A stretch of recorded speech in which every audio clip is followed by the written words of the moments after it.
Let's look at the dog worshipping internet. So we live in a dog worshipping society. So that means we could have a dog worshipping internet, which means the information that we need for our life is going to be shrouded by the love of dogs. For example, indoor CO2 levels have impacts on your health and viral transmission and other things, attracting of insects to your house, things like that. So it's not recommended to have a bunch of mammals in your house. Part of the reason is, look, CO2 output in a confined space. And not only that, but they use up your oxygen. So it's common knowledge, hopefully, about this. The University of Oxford, they know about it. And so do all of these other sources and research outlets.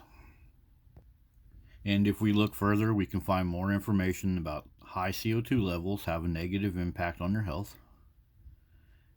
Maintaining lower CO2 levels, as it says, is better for you, according to CO2meter.com and state of Minnesota. Okay, so now we're getting somewhere. I've actually got some studies about higher parts per million causing higher blood pressure and other issues. All right.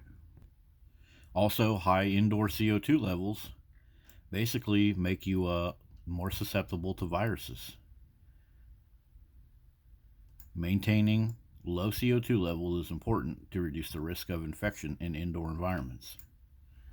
So, if you got a dog in there breathing extra CO2 right into your face, it kind of sounds like this is equal to removing a protective mask or getting closer to somebody that has a virus, or just giving that virus that happens to be in your environment extra power, which means it's going to be a hit on your immune system. So there it is. There's some bad stuff about having higher CO2 levels. Of course, there's also the attractant of other creatures that like CO2: cockroaches, ticks, mosquitoes, all that extra heat and moisture and the mold. So there's definitely not a good idea to be filling your confined small apartments and houses with extra CO2. But what if I want to fill up my sleeping areas with a bunch of extra CO2 producing creatures? Oh yeah, that's fine. Yeah, that's fine. Just, get some stuff for the doggies to play with. It's okay.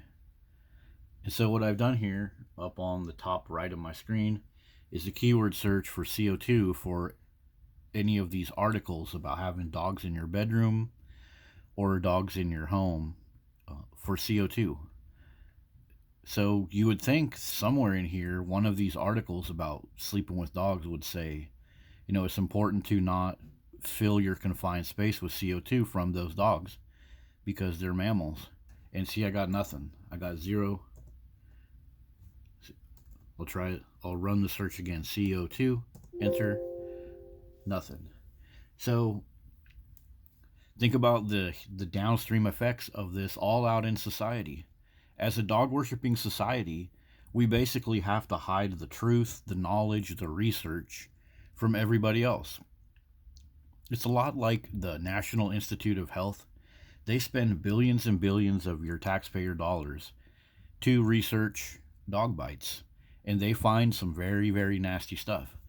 But you won't find that unless you do specific keyword searches around the internet. You'll just find a bunch of stuff like these articles, like, oh, doggies are just the best thing for little kids. That's the kind of stuff you'll find. And think about how this affects all the rest of our society. A single mom living paycheck to paycheck, living off of food banks, but trying to get up in life, goes to the pound and, hey, I was told I should get a little dog to go with my kid. Are they going to tell you any of these types of things? Are they going to tell you about the indoor CO2 level in your kid? No, because we're in this dog worshipping society that requires us to hide certain very, very powerful information from people just so we can worship dogs. So there you go. That's been our CO2 example of the dog worshipping society equals a dog worshipping internet, which also means that any of these AI conversation things you can use on the internet, they're also going to go out of their way to hide this information from you.